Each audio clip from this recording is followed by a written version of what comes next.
Hi, my name is Alison David. I am a matchmaker and dating coach here at Midwest Matchmaking.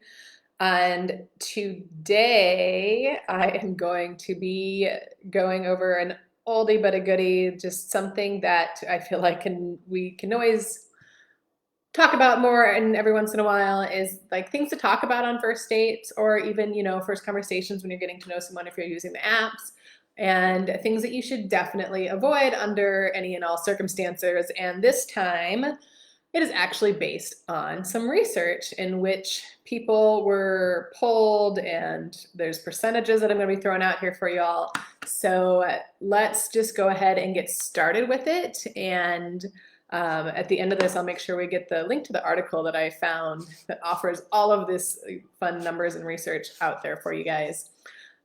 So the first kind of starters, let's start with the good stuff. And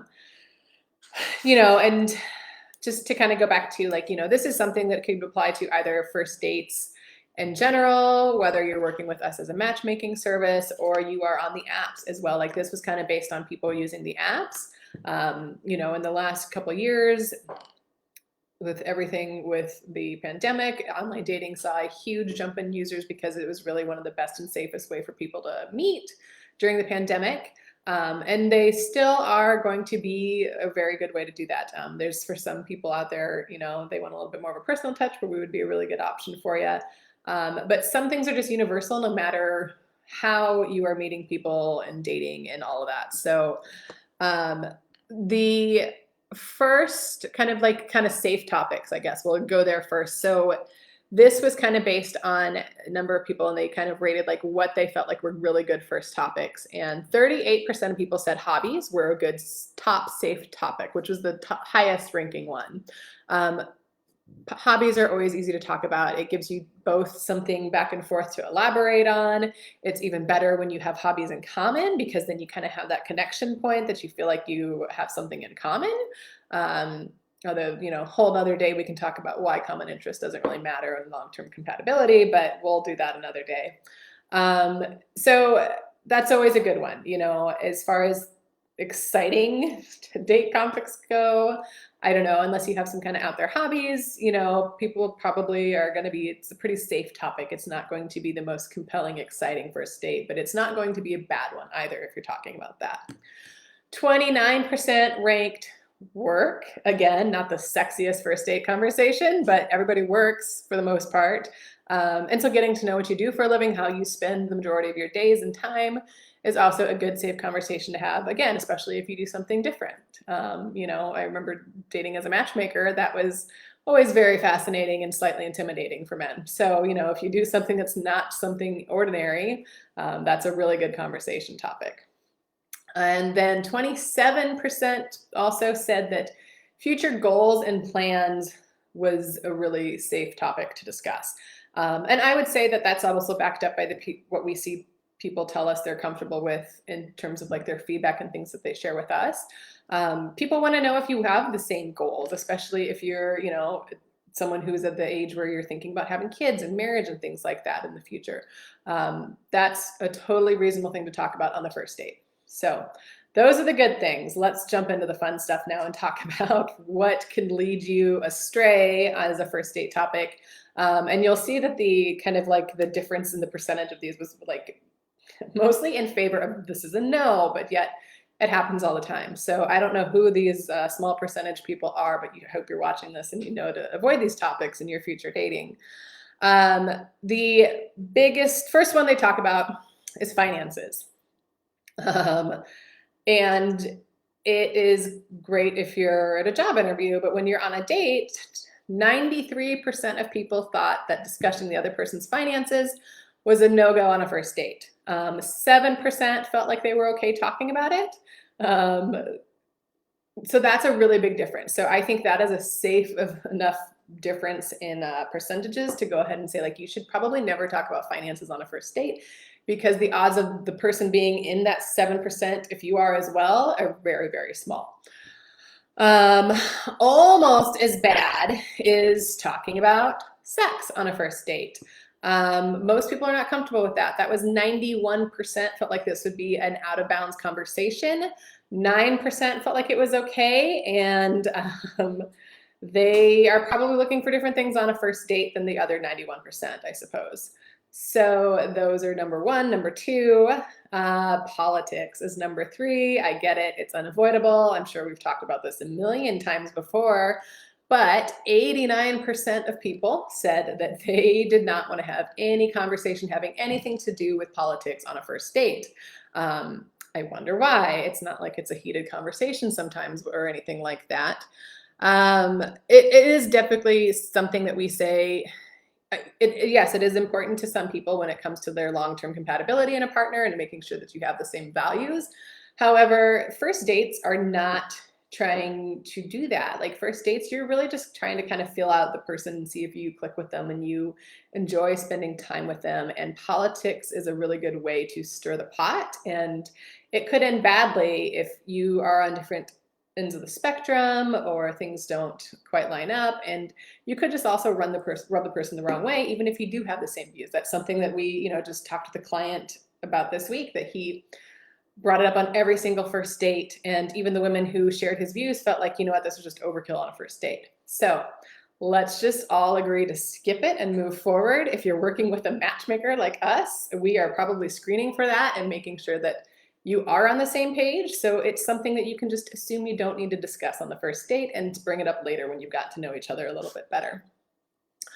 Another one, number 4 here, is past relationships and or exes. Again, it's something, I love how it's 86% of people said, let's not talk about this, but it's one of the things that we hear is in feedback all the time, that they talked about their ex. And it's one thing to bring up your ex if you have shared custody and you're talking about like, your relationship and what that's like now. But if you're coming off as angry or crying or bitter or anything like that, those are going to be huge red flags to the person you're sitting across from on the date, because you're going to seem like you're not over this person. Any emotion when talking about your ex is maybe something to consider, that maybe you do need to do a little bit more work and move on. But regardless, 86% don't want to talk about your exes on a date. So the people who are talking about this, you are in a minority. So just keep that in mind. It's just not a super fun romantic conversation for most people. So I would just skip it and save it again for when you get to know each other. The 5th one made me laugh a lot, actually, because it's not something that we take into account here as matchmakers. I don't discount it completely. I kind of feel like everyone has their own feelings about it. But the 5th one, that 84% of people said, do not bring up astrology or your sign, or seeing if you're compatible on your first dates or your dating profiles. I understand, again, it's something that's really important to people, kind of like politics. And there's some people who really, believe that that has a lot to do with our daily lives, but first dates are probably not the place to get into that. So those were kind of the top 5 with the stats there. Obviously, there are so many things to talk about, not talk about. And they offered kind of some other different things, like some fun tidbits, like 1/3 of users with online dating have said that they've been ghosted. I'm actually surprised it's not higher, to be honest, because I feel like that's the biggest complaint that we hear from clients who choose us over online dating.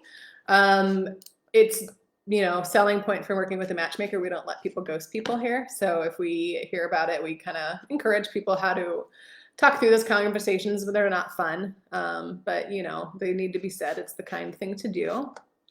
Another interesting number that I thought was fun in this article, maybe not fun, but just one of those things that makes you think a little bit, is the ease of what they called micro cheating, which is 18% of users of online dating admitted to micro cheating, which is where you're messaging someone else while you're also dating or talking to someone else, just in case that connection didn't work out. So it's not explicitly cheating if you're just talking with them, is kind of the way people view this. But, it kind of goes into, I think, what a lot of people don't like about online dating is that there's this grass is always greener mentality, and there's always another choice or option out there for you. So that's why a lot of our clients do like working with us, where it is a little bit more of a slower, controlled pace in the way you're meeting people. And we do really encourage you to give everyone a shot and not just be excited about the next date you have lined up or even lining one up if you are kind of dating someone. We kind of have a little policy here that if we had two people who were dating and one came and told us they broke up, we'd always want to confirm it with the other person first, just to make sure that we're not getting anyone into any situations we're unaware of thing too. So like I said, we'll post those just as kind of a recap to the top things to avoid. Maybe go through and check your profiles today, see if you mention any of these things, your money, your sexual preferences, politics, past relationships, and astrology. So those are your top 5 things to avoid on your first dates and dating profiles. And as always, if you are sick of online dating and would love to learn more about how working with Midwest Matchmaking can change your love life, we are happy to chat with you. You can message us here. You can go to our website. You can give us a phone call. We are readily available to chat with you and get you off the apps and find you some real quality people who aren't going to be doing things like micro cheating and talking about their star signs or whatever on their first dates. So give us a call. And we also offer lots of different options when it comes to coaching too. So even if you don't want to work with the matchmaking part of it as well, we can also help you manage your online dating profile and make that easier for you too. So lots of options here for everyone, whatever you might be looking for and help with your love life. So hope you'd call us.